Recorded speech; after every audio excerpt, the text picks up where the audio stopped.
예, 여러분 반갑습니다. 큐스타디 권태원 선생입니다. 자, 오늘은 우리가 행렬 8번째 시간, 행렬 강의로는 마지막 강의랍니다. 오늘은 우리가 행렬에 좀 잡다 하지만 중요한 작은 주제에 관련된 문제들, 이런 문제들도 시험에 종종 나옵니다. 특별히 수학 10-, 가나와 관련된 문제들이 이 동네에 많이 있고, 또 우리가 어떠한 실생활에 일어나는 어떠한 사실을 가지고 행렬을 만드는 문제들, 또 그 행렬을 그 실생활에 관련된 어떠한 수학적 사실들과 연결하는 문제들, 자, 이런 문제들도 우리가 행렬을 제일 처음 배울 때 주로 참고서 같은데 문제가 많이 나오죠. 자, 이런 문제들도 종종 시험에 나오기 때문에 어렵지는 않지만은 한 번은 우리가 다루어봐야 되는 그런 내용이기 때문에 우리가 한번 공부를 하도록 하겠습니다.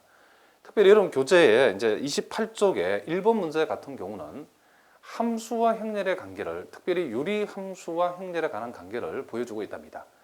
자, 요걸 살짝 정리하고 우리가 1번 문제를 한번 풀어보도록 하겠습니다.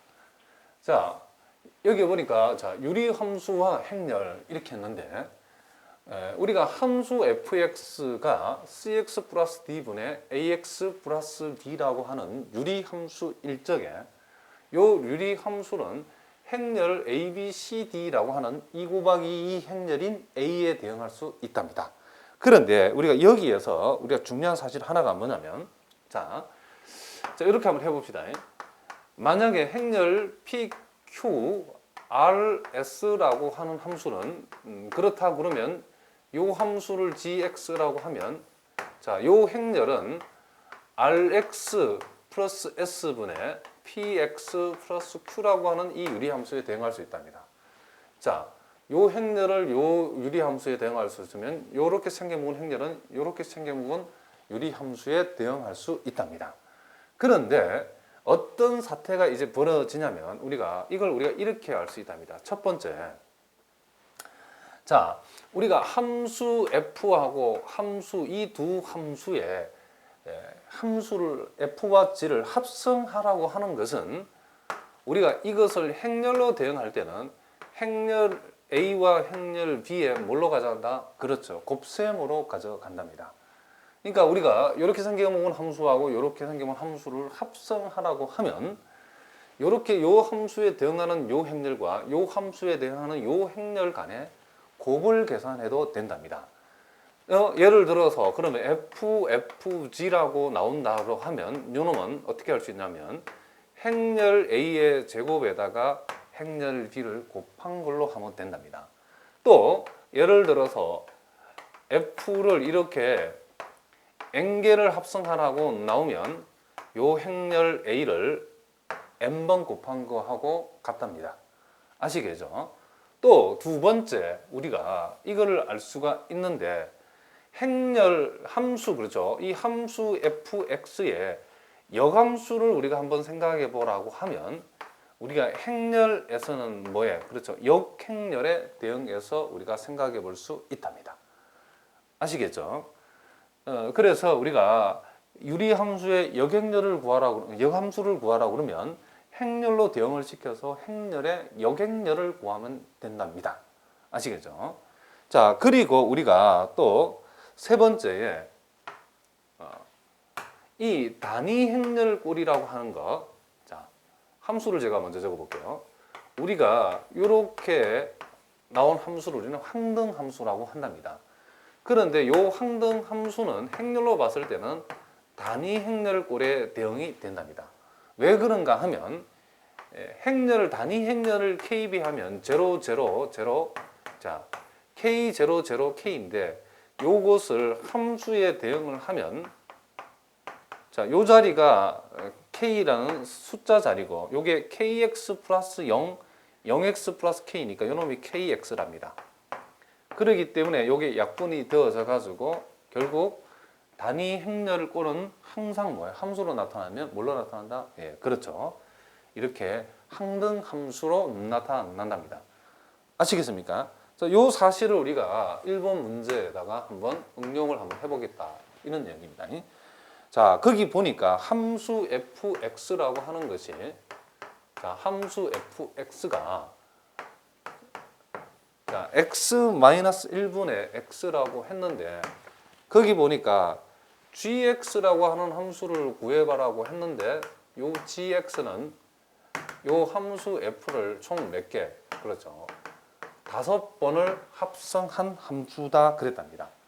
그랬을 때에 우리는 요 놈을 행렬에 대응한답니다. 요 유리함수를 행렬에 대응하면 1x 플러스 0 분자는 분모는 1x 마이너스 1이니까 이렇게 대응할 수 있고, 우리가 구하고자 하는 요 gx라고 하는 요 함수는 결국 행렬 a를 5번 구한 거에 대응할 수 있는 얘기이기 때문에 결국에는 우리가 a의 5승이 뭐냐 이것을 구하는 거와 똑같답니다. 그런데 요 놈은 a 더하기 d가 제로고 ad 마이너스 bc라고 하는 것이 마이너스 1이기 때문에 케일리 해밀턴 공식에 의해서 우리가 행렬 a에 관한 2차식을 만들어 보면 a의 제곱 마이너스 2가 제로가 되기 때문에 결국 a의 제곱은 단위 행렬이랍니다. 그리고 a의 4승은 양변을 제곱하면 역시 단위 행렬이고, 우리가 필요한 것은 a의 5승인데 결국 a의 5승은 양변에 a를 곱해버리면 결국 a의 5승은 a가 된답니다. 자, 그러기 때문에 결국에는 이 a의 5승이 결국 행렬 a와 같기 때문에 우리가 구하고자 하는 이 gx라고 하는 함수는 따라서 다시 행렬로 대응하면 행렬 a이기 때문에 이걸 다시 유리함수로 가져가면 행렬 a에 대응한 함수가 fx이기 때문에 결국은 gx나 fx나 같은 함수가 된답니다. 아시겠죠? 그러니까 많은 학생들이 이렇게 생겨먹은 함수를 5번 합성하려고 하는데 그렇게 하는 것이 아니라 이렇게 생겨먹은 행렬을 5번 곱한다라고 생각하는데, 우리가 행렬의 고차식을 구할 때에 이런 행렬의 형태는 케일리 해밀턴 공식을 이용해서 계산할 수 있기 때문에 우리가 복잡한 과정을 거치지 않고 이 함수의 합성을 행렬에 대응해서 행렬의 곱셈으로 우리가 이렇게 해결했답니다. 아주 좋은 방법이기 때문에 여러분들이 잘 알아두시기 바랍니다. 자, 이렇게 10-나의 함수와 관련된 이런 행렬 문제도 시험에 종종 나온답니다. 자, 그 다음은 이제 여러분 가지고 있는 교재 28쪽의 2번 문제랍니다. 자, 우리가 2번 문제를 풀기 위해서는 우리가 행렬의 또 앞부분에서 행렬 간의 곱셈이, 자, 행렬 간의 곱셈이 가능한 정의가, 곱셈이 정의될 수 있는 관계가 어떤 것인가. 자, 이걸 우리가 간단하게 다시 한번 살펴보겠습니다.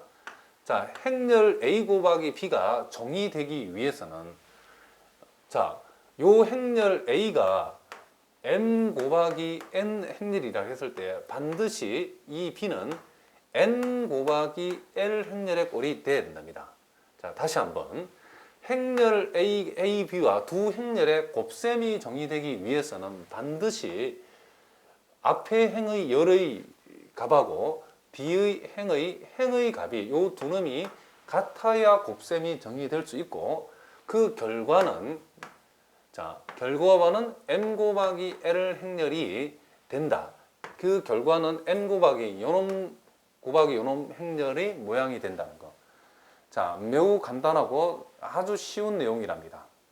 행렬의 가장 기본적인 내용인데, 자, 우리가 이런 것도 시험에 출제될 수 있기 때문에 여기에서 한 번 정도 점검을 해보고 가자는 거죠. 자, 근데 그 문제를 보니까, 자, 모든 1번 문제랍니다. 모든 성분이 0 또는 1로만 이루어지어 있는 4 곱하기 1 행렬 x에 대해서 다음 행렬식을 만족할 때에 m이 짝수이고 n이 홀수가 되는 행렬 x의 개수를 구하라 그랬죠. 자, 거기 보니까 이렇게 되어 있답니다. 1, 1, 1, 1 이렇게 되어 있고, 그 다음 1, 0, 1, 0라고 되어 있고, 행렬 x가 되어 있고, 요놈이 m하고 n이 되어 있는데, 여기 보니까 요 m은 짝수다 그랬고 요 n은 홀수다라고 했답니다. 자, 그러면 우리가 요 행렬 x의 그죠? 요 행렬 x를 구하려고 하면 일단 행렬이 몇 곱하기 몇 행렬인지를 알아야 된다면 이놈의 정체를 알아야 된답니다. 그런데 우리가 여기에 나와 있는 요 행렬이 2 곱하기 4 행렬이기 때문에 2 곱하기 4 행렬하고 곱셈이 그죠? 곱셈이 가능한 행렬이 되려고 그러면 적어도 요놈이 요게 4일 때 요게 4 그죠? 4 곱하기 무슨 행렬이 돼야 된답니다. 그런데 이 두 곱셈의 결과가 어떻게 나오냐면 2 곱하기 1 행렬이 되었답니다. 그 말은 요렇게 주어지는 게 요 결과와 일치해야 되기 때문에 요 네모 안에는 1이 들어가야 된답니다. 그래서 우리가 구하고자 하는 행렬 x가 결국은 4 곱하기 1 행렬이기 때문에 자, 다시 한번 적어 봅니다. 1, 1, 1, 1, 1, 0, 1, 0, 1 때에 우리가 생각하던 요 행렬을 4 곱하기 1 행렬이니까 이런 식으로 우리가 적어줄 수 있답니다. 자, 아시겠죠? 그러니까 x, y, z, w라고 둘 수 있답니다.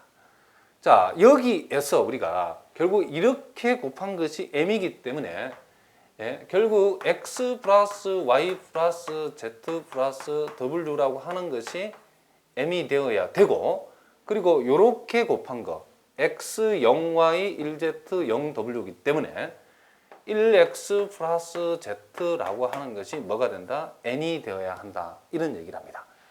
자, 그런데 우리가 여기에서 요 놈이 지금 요 m은 무슨 수가 된다? 그렇죠. 짝수다 그랬고 요 n은 뭐다? 그렇죠. 홀수다라고 했답니다.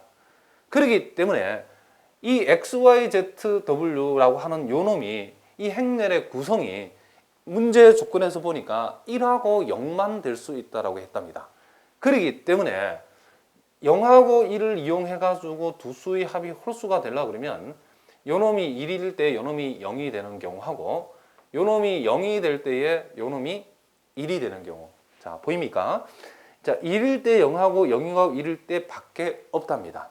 아시겠죠? 그렇기 때문에 우리가 이걸 이 위에다가 적용해 보면 x가 1이 되는 경우에 z가 0이 되는 경우하고 또 x가 0이 되는 경우에 그죠? z가 1이 되는 경우 요 두 가지 경우가 있답니다.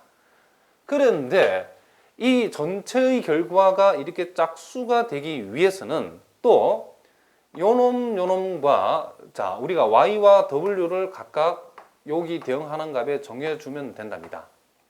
그랬을 때에 요 두 개의 합이 홀수이기 때문에 요 두 개의 합도 반드시 홀수가 되어야 되는데 그렇게 되는 방법은 요놈이 1하고 0인 경우하고 0하고 1인 경우 요 두 가지 경우가 있답니다. 그렇게 되면 1, 1, 빵빵이면 짝수가 되고 1, 빵빵 1이라도 짝수가 된답니다.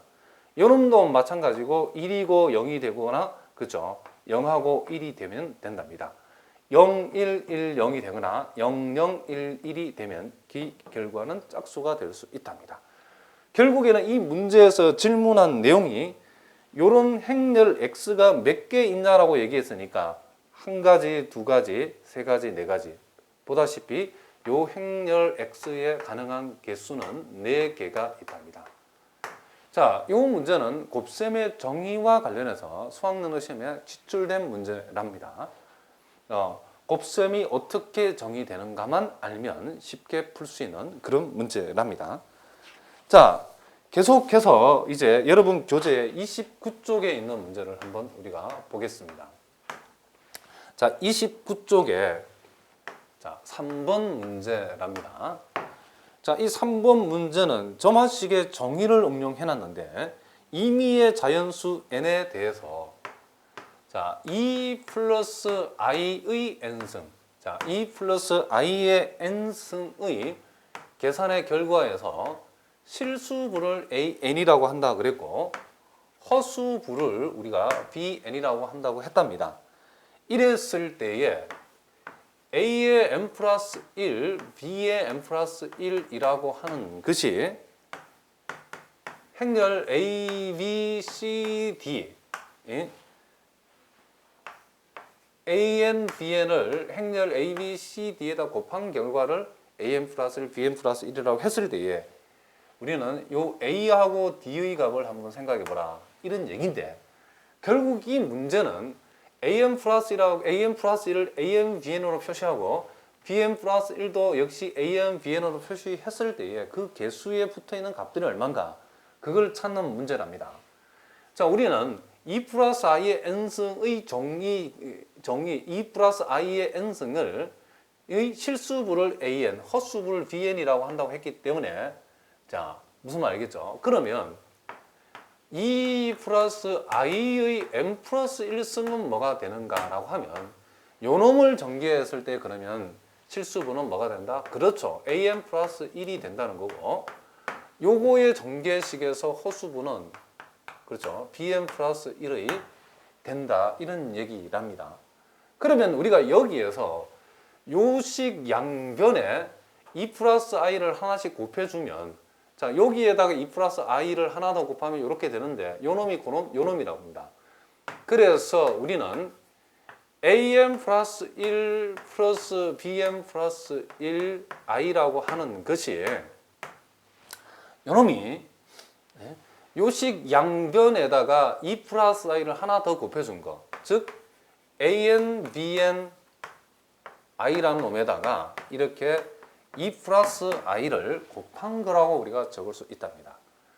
자, 정의에 관한 얘기니까 선생님 다시 한번 얘기해 보면 2 플러스 i의 n승의 전개식에서 실수부, 허수부를 an, bn이라고 한다 그러면 2 플러스 i의 n 플러스 1승의 전개식에서 실수부, 허수부는 an 플러스 1, bn 플러스 1이라고 쓸 수 있답니다. 그러면 an 플러스 1 더하기 bn 플러스 1 i라고 하는 것은 결국 2 플러스 i의 n 플러스 1승인데 요놈은 요 식에다가 양변에 뭘 곱한 거? 그렇죠. 2 플러스 i를 하나 더 곱한 거기 때문에 요놈에다가 2 플러스 i를 곱한 것이 결국 요놈이 된다. 이런 얘기를 합니다. 그러면 우리가 여기서 복소수의 상등을 이용해서 정리를 해보면 자, 2an이 되고 이렇게 만나면 마이너스 bn이 된답니다. 그리고 이렇게 만나면 ain, 이렇게 만나면 2bni라 된답니다. 그래서 an 그리고 2bn 이렇게 i라고 적을 수 있답니다. 그렇기 때문에 이쪽의 실수부하고 이쪽의 실수부와 같고 이쪽의 허수부는 이놈의 허수부와 같아야 되기 때문에 복소수 상등에 의해서 an 플러스 1이라고 하는 것이 2an-bn이 되고 bn 플러스 1이라고 하는 것이 결국은 an 플러스 2bn이 된답니다. 그래서 우리가 여기에서 요놈하고 여기 주어진 행렬식을 비교하면 요 값이 a가 되고 여기 d가 됐으니까 요 값이 t가 된답니다. 그래서 우리가 문제에서 구하라고 하는 것이 a하고 d의 곱한 값을 계산해 보라고 했기 때문에 요놈 a가 2고 b가 2가 되기 때문에 요 두 개의 곱은 얼마가 된다? 그렇죠. 이렇게 4가 된답니다. 그러니까 요놈은 간단한 점화식의 내용하고 그리고 복소수의 상등에 의해서 우리가 실수부는 실수부끼리, 허수부는 허수부끼리 같아야 된다는 내용을 가지고 우리가 요 행렬에 관한 식을 우리가 찾아냈답니다. 자, 아시겠죠? 자, 계속해서 여러분 교재에 29쪽에 이제 4번 문제를 우리가 한번 풀어보도록 하겠습니다.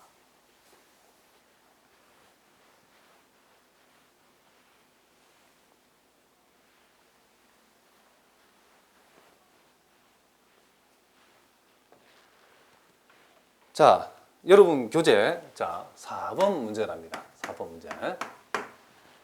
자, 거기 보니까 행렬 A의 제곱에다가 행렬 그죠? 마이너스 xi 플러스 ye. 자, 이 놈이 영행렬이고 행렬 A의 n승을 의 성분을 an, bn, 자, cn, dn이라고 이렇게 정리를 했답니다.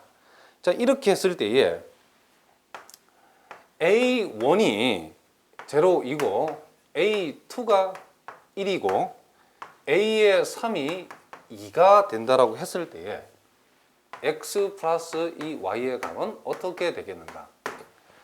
자, 요 문제는 우리가 행렬에, 그죠? 이 행렬에서 요 정의를 우리가 눈여겨봐야 되는데 이 식을 만족하는 행렬 A를 n승 했을 때에 각각의 성분에 위치하는 이 성분들을 우리가 AN, BN, CN, DN이라고 했는데 우리가 이 문제에서는 이 행렬에 우리는 무슨 성분? 그렇죠. 1 곱하기 1 성분에만 관심이 있답니다. 왜냐하면 1 곱하기 1의 위치에 있는 성분이 AN인데 이 문제 조건을 보니까 몽땅 다 1 곱하기 1 성분에만 관심이 있답니다. 그럼 A1은 행렬 A의 1승의 1,1 성분이고 A2는 행렬 A의 제곱의 1,1 성분이고 A3은 행렬 A의 세제곱의 1,1 성분이랍니다. 그렇기 때문에 우리가 여기에서 우리가 어떤 행렬이 상등을 이루고 있다. 자, 어쨌든 요 결과의 자변의 결과가 0 행렬에 대응하고 있기 때문에 요 자변의 행렬에 결국 1,1 성분도 0에 대응한다. 그런 얘기를 합니다. 그럼 우리의 관심은 1,1 성분에만 관심이 있기 때문에 1,1 성분만 생각해 보면 행렬의 상등에 의해서 A 제곱의 1,1 성분은 A2고 행렬 A의 1,1 성분은 A1이기 때문에 요놈을 이렇게 적을 수 있고 단위 행렬의 1,1 성분은 1이기 때문에 요놈을 Y라고 할 수 있습니다.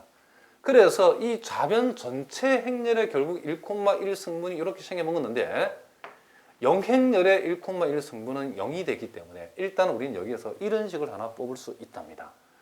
우리가 이 문제를 풀기 위해서 A3하고 A2가 나와 있다고 그래가지고 이 행렬에서 실제 행렬 A의 제곱을 구한다든지 실제 A의 3승을 구해가지고 이런 값을 생각한다는 것은 완전히 자살이랍니다. 아시겠죠? 그래서 우리는 이렇게 생각해 볼 수 있고 그런데 보니까 A1이 여기에서 제로가 되겠고 A2가 얼마이기 때문에 그래서 1이기 때문에 일단 우리는 여기서 Y 값을 먼저 마이너스 1이라고 구했답니다. 자, 그러면 현재 이 주어진 상태에서 행렬의 상등의 원리를 적용했는데 우리는 1,1 성분만 생각해 봤답니다. 자, 문제는 여기에 A의 3을 이용해야 되는데 또 그렇게 되려면 행렬 A의 3승이 나올 필요가 있는데 우리는 이제 이 양변에다가 행렬 A를 하나 더 곱해 준답니다. 이렇게 행렬 A를 하나 더 곱해 주면 요놈이 이렇게 되고 역시 우변은 변함없이 0행렬이랍니다. 여기에서도 우리가 이 행렬식에서 이렇게 주어진 이 행렬식에서 우리는 1,1 성분만 좌변 우변에서 생각합니다. 그러면 좌변의 1,1 성분은 A 3승의 1,1 성분이 A의 3에서 A 제곱의 1,1 성분이 A2 그리고 A의 1,1 성분이 얼마라고요? 그렇죠. A1이죠. 자, 이렇게 한 것이 좌변의 1,1 성분인데 우변의 1,1 성분도 0이기 때문에 우리는 이것을 0이라고 둘 수 있답니다. 자, 여기에서 우리가 A의 3은 문제 조건에서 2다라고 했고 A의 2가 문제 조건에서 1이고 우리가 조금 전에 Y가 지금 마이너스 1이라고 구해놓고 A1은 제로라고 한답니다.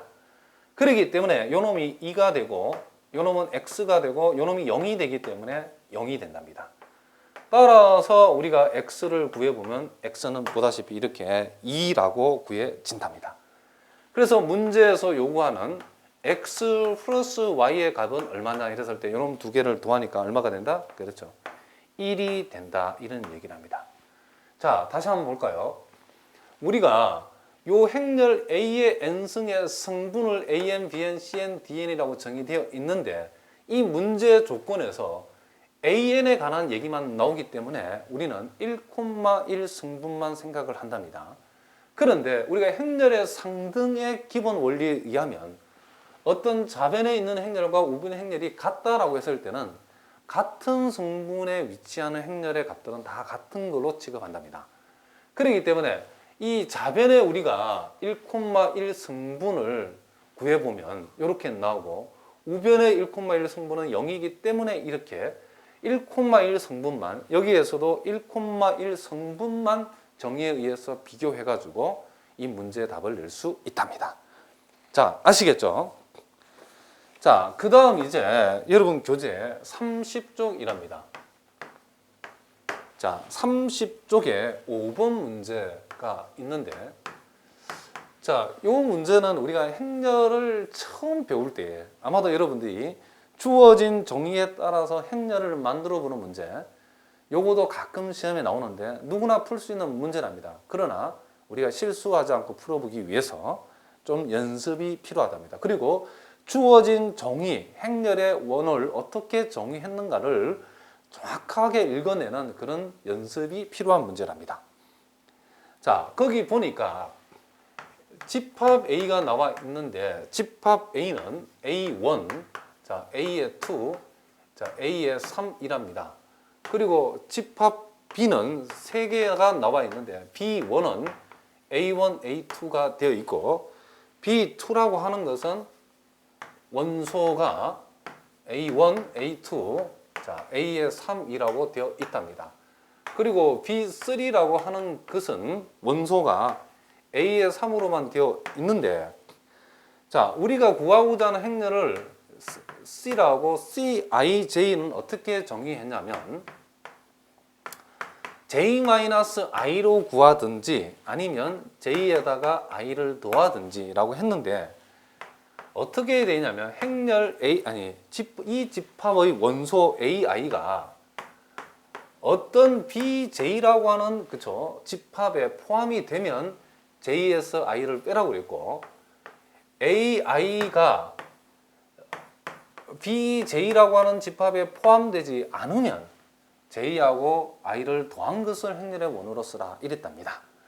자, 문제 보기를 보니까 일단 우리가 구하고자 행렬 C라고 하는 놈이 행렬 C라고 하는 것이 이렇게 시행해 먹었답니다. 자, 3 곱하기 3 행렬이기 때문에 이 원의 위치만 생각해 보면 여기가 1,1승분, 요놈이 1,2승분, 요놈이 1,3승분이 오고 요놈은 2,1, 2,2 뭐라고요? 그렇죠. 2,3 요놈은 3,1, 3,2 요놈은 3,3이 된답니다.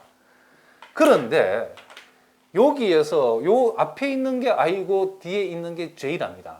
그 놈을 요 동네에다가 먼저 적용을 해보라 그런 얘기를 합니다. 그랬을 때에 자 I가 1이랍니다. 그러면 선생님이 요 경우를 예를 들어보면 A에 1이 되고 B는 J도 1이니까 B1이라는 집합을 보란 말입니다. 그러면 A1이라고 하는 것이 집합 B1에 포함되는가 라고 했는데 A1이라고 하는 것이 집합 B에 이렇게 포함된답니다. B1에 A1이 있답니다. 그렇게 됐을 때 우리는 이것을 지금 선생님이 yes라고 얘가 y라고 표기하겠습니다. yes. yes. 그러면 yes가 되면 어떻게 한다? J에서 I를 뺀 것을 원소라고 쓰라고 했기 때문에 우리가 행렬 C를 생각을 해 볼 적에 요놈 자 J에서 I를 뺀다 이래서 yes인 경우는 이렇게 0이라고 이렇게 적을 수 있답니다. 그러니까 요놈은 우리가 yes가 되는 거고 자 요놈을 한번 살펴봅시다. 그러면 A의 1이라고 하는 것이 집합 B2에 포함되는가 이런 얘기를 합니다. A1 집합 B2 자 집합 B2에 A1이 있답니다. 요것도 일단 yes가 되고 자 A의 1이 집합 B3에 있는가 A의 1이 집합 B3에 없답니다. 그래서 요놈은 no라고 표시하겠습니다. 자 2, 1 집합 B1에 A2가 있는가 있답니다. 2, 2 자 집합 B2에 A2가 있는가 있답니다. 이렇게 그렇기 때문에 이놈도 yes입니다. 2, 3은 집합 B3에 A2가 있는가 없답니다. 이놈은 no랍니다. 자 3, 1 집합 B1에 A3이 있는가 없답니다. 없죠. 3, 2 요거도 no랍니다. 3, 3 요놈은 yes랍니다. 자 그래서 자 요걸 내가 yes라고 해석하고 요걸 no라고 했는데 yes가 되면 J에서 I를 빼고 no가 되면 J에서 I를 더하라 했으니까 요놈은 yes이기 때문에 2에서 1 빼면 1이랍니다. 요놈은 no기 때문에 3하고 1을 더하면 4가 된답니다. 요놈은 yes이기 때문에 1에서 2 빼면 마이너스 1이랍니다. 요놈은 yes이기 때문에 2에서 2 빼면 0이랍니다. 요놈은 no기 때문에 3하고 2를 더하면 5가 된답니다. 요놈은 no기 때문에 1에서 3을 더하면 4가 된답니다. no기 때문에 더한답니다. yes이기 때문에 뺀답니다.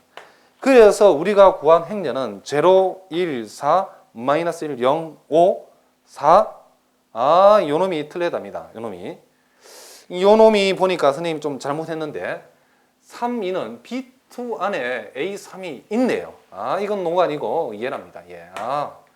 그렇기 때문에 2에서 3을 빼니까 얼마가 된다? 그렇죠. 마이너스 1이 된답니다.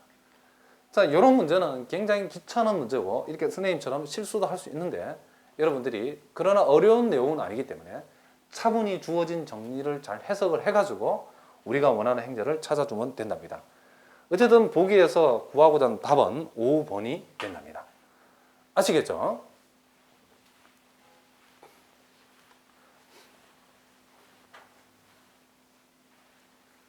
자, 계속해서 여러분 교재 30쪽에 6번 문제를 이제 우리가 한번 생각해 보겠습니다. 자, 거기에 이제 나와 있는 내용이 매우 심플한 내용이랍니다.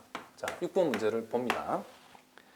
자, 거기에 행렬 A와 행렬 B와 행렬 C를 정의했는데 문제에서 요구하는 것은 그러면 BAC의 곱은 무슨 내용을 얘기하는 것을 한번 해석해 보라 그랬답니다. 자, 그럼 우리가 요것을 먼저 계산해 봅시다. B가 지금 3분의 1 이렇게 되어 있고 1, 1, 1이라는 행렬이고 A라고 하는 행렬이 A라고 하는 행렬이 지금 거기에서 굉장히 아리까리하고 복잡하게 주어져 있답니다. 자, 거기 보니까 행렬 A라고 하는 것이 자, A1, B1, C1이고 자, A2, B2, 자, C2가 되어 있고 자, A3, B3, 자, C3가 되어 있답니다. 그리고 C라고 하는 행렬이 0하고 그죠? 0하고 뭐다? 이렇게 1이라고 되어 있답니다. 자, 이런 경우는 이렇게 먼저 계산하면 그죠? 우리가 보통 고생이 충만한 사람이 된다라는 말입니다. 이렇게 먼저 계산하는 것보다도 이렇게 먼저 계산하는 게 여기에 빵빵이 많기 때문에 훨씬 더 유리하답니다. 자, 아무튼 계산을 해보면 3분의 1, 1, 1, 1은 그대로 두고 요놈을 계산하면 이렇게 계산해보니까 요놈이 뭐가 된다? 그렇죠. C1만 남는답니다. 이렇게 곱해보면 C2가 남고 이렇게 곱하면 C3가 남는답니다. 이렇게 된답니다. 행렬이. 자, 그래서 결국은 3분의 1에다가 이렇게 곱하면 C1, 자, C2, C3의 합으로 나온다 이런 얘기랍니다. 그런데 여기에서 C1, C2, C3 의미가 이 세 학생의 그죠? 9월의 수학의 수학 점수죠. 요것은 9월 달의 그죠? 이 세 명의 학생의 수학 점수 합이랍니다. 그런데 그것을 이렇게 3으로 나와놨기 때문에 결국은 3명 학생의 9월의 수학 뭐가 된다? 그렇죠. 평균 점수가 된답니다. 이 3명의 9월 달에 수학 점수의 평균이 된다. 그렇기 때문에 거기에서 우리가 구하고자 보기의 답은 3번이 된답니다.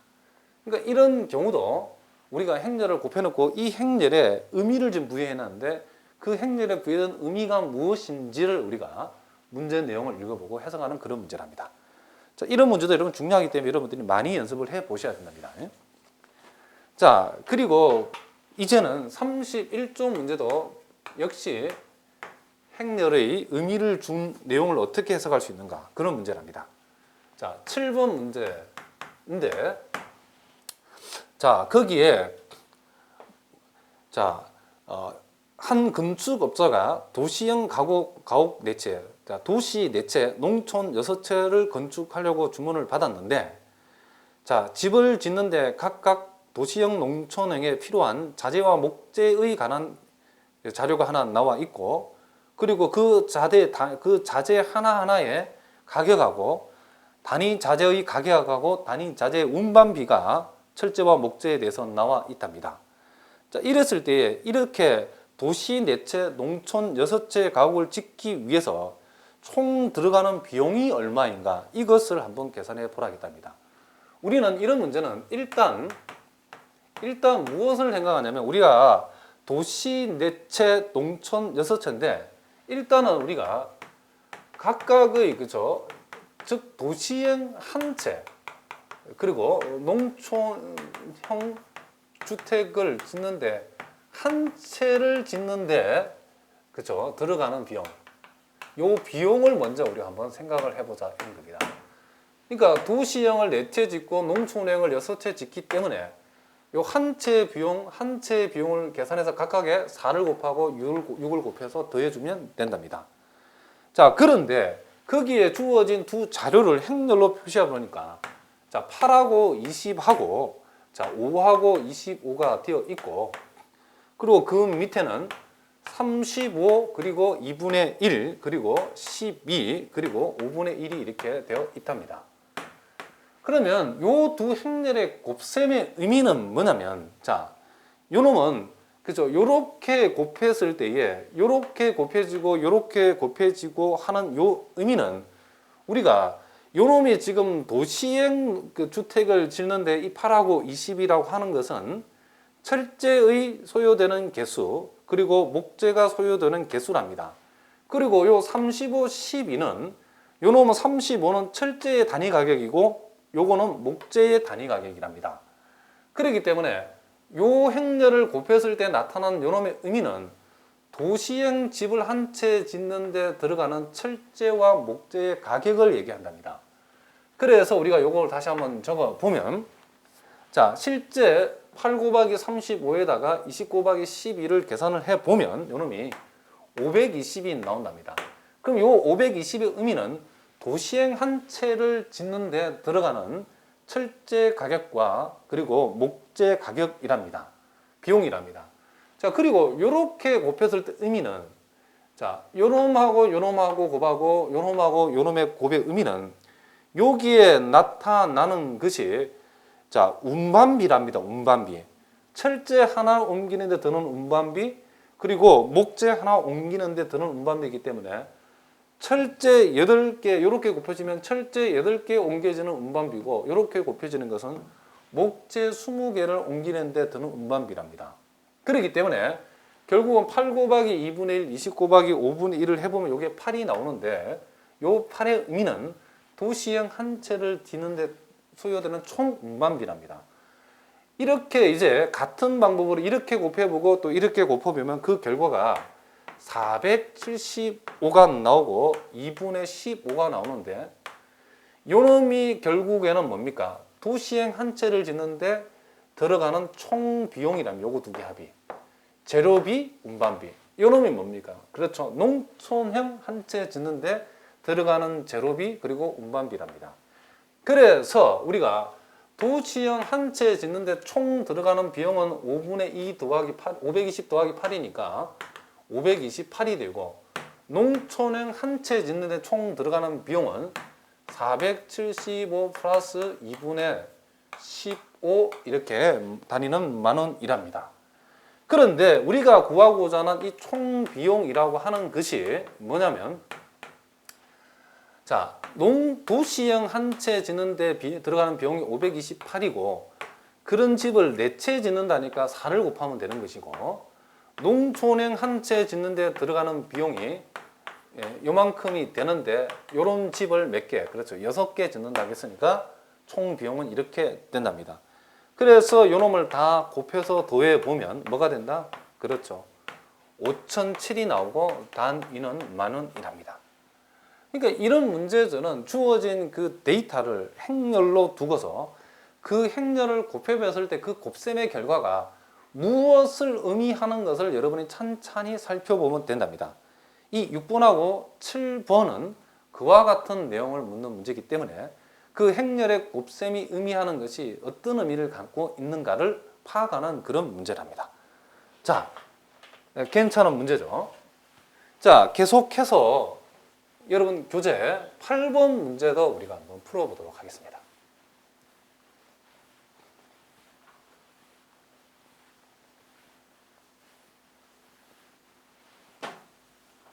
자, 8번 문제랍니다. 자, 우리나라는 옥수수와 밀을 수입을 한답니다. 근데 어느 해에 옥수수와 밀의 수입량이 각각 라지 X만 톤, 라지 Y만 톤이었을 때에 그 전년의 수입량 스몰 X만 톤, 스몰 Y만 톤 사이에 그와 같은 행렬의 관계식이 있다라고 했답니다. 그랬을 때에 매년 옥수수와 밀의 수입량의 비가 같다라고 했을 때에 4년 전에 옥수수와 밀의 수입량이 각각 1250만 톤, 1500만 톤이었을 때에 금년도 옥수수 수입량을 한번 구해봐라 그랬답니다. 자, 요거는 우리가 옥수수와 밀의 수입량을 따로 생각하지 않고 총 수입량을 우리가 생각하면 문제를 편하게 풀 수 있답니다. 총 수입량을 계산해도 답이 나올 수 있는 것이 매해 옥수수와 밀의 수입량에 비가 나와 있답니다. 무슨 얘기냐면 옥수수와 이 밀의 수입량은 매년 똑같은데 매년 똑같으니까 4년 전의 비율이나 금년도의 비율이나 똑같다는 얘기입니다. 거기 보니까 4년도에 각각 1250만 그리고 1500만 톤을 수입했다라고 했으니까 일단 매해 옥수수와 밀의 수입의 그 비율은 요거 두 개를 약분을 해보면 요놈이 5대 6이 된다랍니다. 아시겠죠? 그리고 그 주어진 행렬식을 우리가 풀어 전개를 해보니까 0.3x 플러스 0.75y가 되었답니다. 라지 y는 0.9x 그리고 0.45y가 되었답니다. 그러면 어떤 해에 옥수수와 밀의 총 수입량은 그 전년도하고 비교했을 때, 자, 요놈이 1.2x고 요놈이 1.2y랍니다. 그래서 이렇게 되어진다는 사실을 우리가 알 수 있답니다. 즉, 전년도의 옥수수와 밀의 총 수입량이 스몰 x, 스몰 y라고 했을 때에 그 다음 해에, 그죠? 그 당해 연도의 옥수수와 밀의 총 수입량은 라지 x 플러스 라지 y라 했을 때에 전년도에 대비해서 1.2배만큼 수입을 한다고 했답니다. 그렇다고 그러면 자, 거기에 우리가 문제에서 구하고자 하는 그죠? 금년도에 옥수수와 밀의 총 수입량은 얼마가 되는가는 것은 우리가 4년 전의 수입량이 각각 1250만 톤, 1500만 톤이었으니까 이놈 두 개를 합하면 2750만 톤이었는데 이게 4년 전에 2750만 톤을 수입했기 때문에 해마다 1.2배씩 복리로 불어나기 때문에 요놈에다가 뭘 곱하면 된다? 그렇죠. 1.2에 우리는 자, 4승을 곱하면 된다. 이렇게 우리가 얘기할 수 있답니다. 4가 너무 크네요. 이렇게 4승. 그래서 우리가 1.2의 5승에다가 1.2의 4승에다가 2750을 곱하면 된답니다. 이렇게. 그런데 우리가 계산을 편리하기 위해서 1.2라고 하는 것은 그죠? 10분의 10인데 이놈은 우리가 분수로 고치면 5분의 6이 된답니다. 자, 작전상 5분의 6의 우리는 뭐라고 그렇죠? 4승이라고 얘기를 해봅시다. 자, 그러면 금년도 총 수입량이 옥수수와 밀의 합한 총 수입량이 2750 곱하기 5분의 6의 4승이기 때문에 우리가 여기서 구하고자 하는 것은 금년도의 옥수수의 총 수입량이니까 그래서 우리가 구하고자 하는 것은 금년도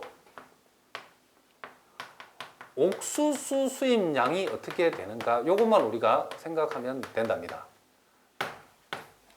그러면 총 수입량이 2750 곱하기 5분의 6의 우리는 4승인데 옥수수와 밀의 비율이 5대 6이니까 우리는 여기다 뭘 곱한다? 그렇죠. 11분의 뭐를 곱한다? 그렇게, 그렇죠. 5를 곱하면 된답니다. 그래서 요 놈을 계산해 보면 결국은 요 놈이 2592가 나옵니다. 단위는 만 톤이랍니다. 이렇게. 자, 아시겠죠? 보기의 답은 3번이 된답니다. 그러니까 이것은 우리가 어디서 문제를 착안을 하냐면 옥수수와 밀의 수입량에 해마다의 그 비가 나와 있기 때문에 옥수수 따로 밀 따로 생각하면 매우 어렵답니다. 전체의 합한것의 옥수수와 밀의 합한 총 수입량을 계산해서 그 비가 나와 있기 때문에 총 수입량만 계산해도 그 비를 이용하면 옥수수나 밀의 각각의 수입량을 총 수입량에서 우리가 생각해 볼 수 있답니다. 자, 아시겠죠? 자, 계속해서 여러분 교재에 32쪽이랍니다. 자, 32쪽에 우리가 9번 문제를 우리가 한번 생각해 보자입니다. 자, 이것도 매우 재밌는 문제인데, 자, K 자동차 공장에서 생산되는 차량의 수를 행렬로 나타냈답니다. 각각 색깔에 대해서 승용차 트럭에 하루에 그죠 생산되는 차량의 수를 A, B, C, D로 표현한다고 했을 때에 자 라인이 이제 3개 있는데 A 라인, B 라인, C라는 세 라인에서 하루에 생산되는 차량의 수를 각각 그와 같이 행렬로 표시해 놨답니다. 그런데 세 라인의 작업 일수가 다르고 다르기 때문에 자 어떤 주에 세 라인의 작업 일수가 달랐는데 빨간색 승용차 40세대, 회색 승용차 32대, 그리고 회색 트럭이 31대가 생산되었는데 지난주에 생산된 차량의 총수가 어떻게 되는가? 이를 물었답니다.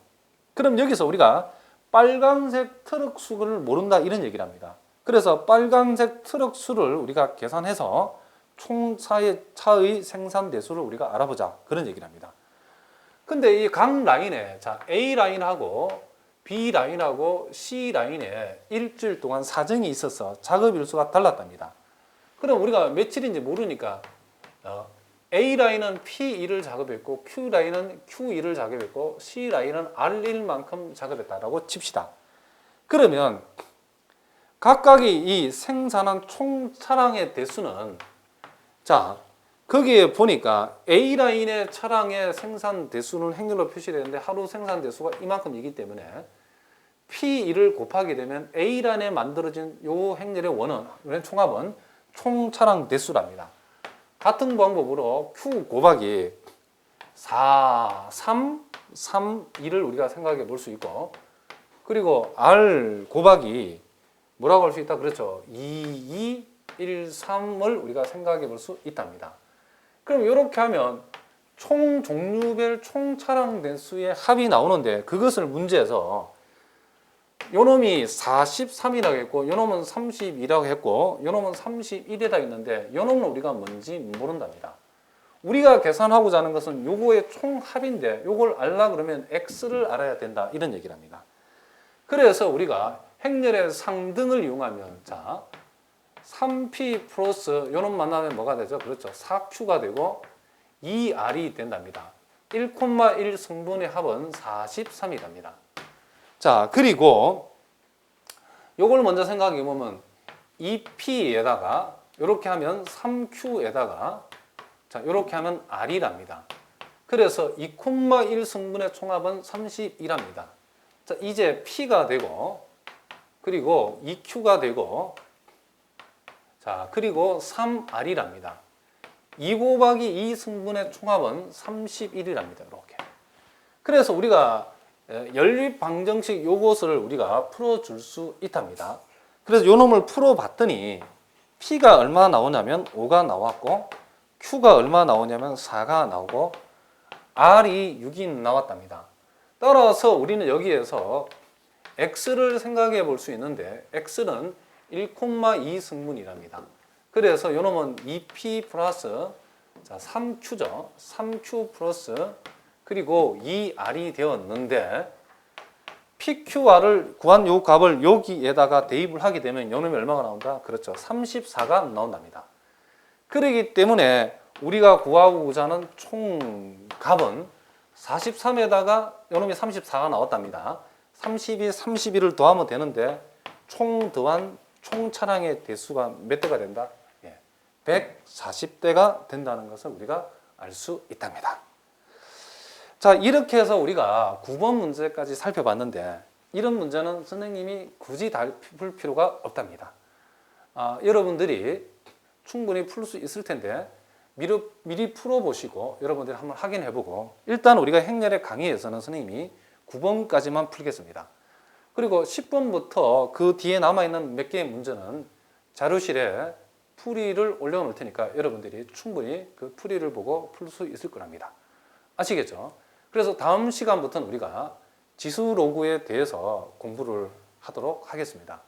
지수 로그도 간단한 2점짜리 그런 간단한 지수 문제, 로그 문제들은 선생님 교재에서는 다루지 않습니다.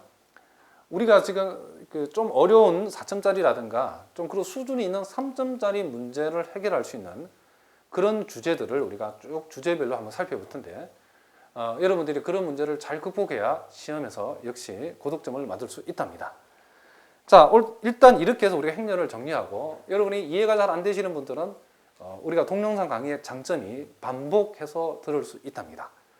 선생님이 오프라인 강의할 적에는 많은 학생들이 제한된 시간 내에 강의를 다 배워야 되기, 진도가 나가야 되기 때문에 굉장히 설명을 빨리빨리 하고 우리가 단축해서 많이 했는데, 선생님 이 온라인 강좌는 매우 자세하게 찍었답니다.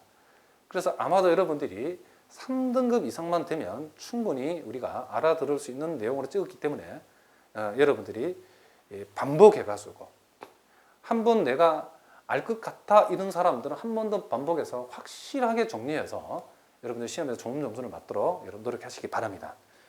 자, 오늘 여러분 수고하셨습니다. 우리가 다음 시간에 뵙겠습니다.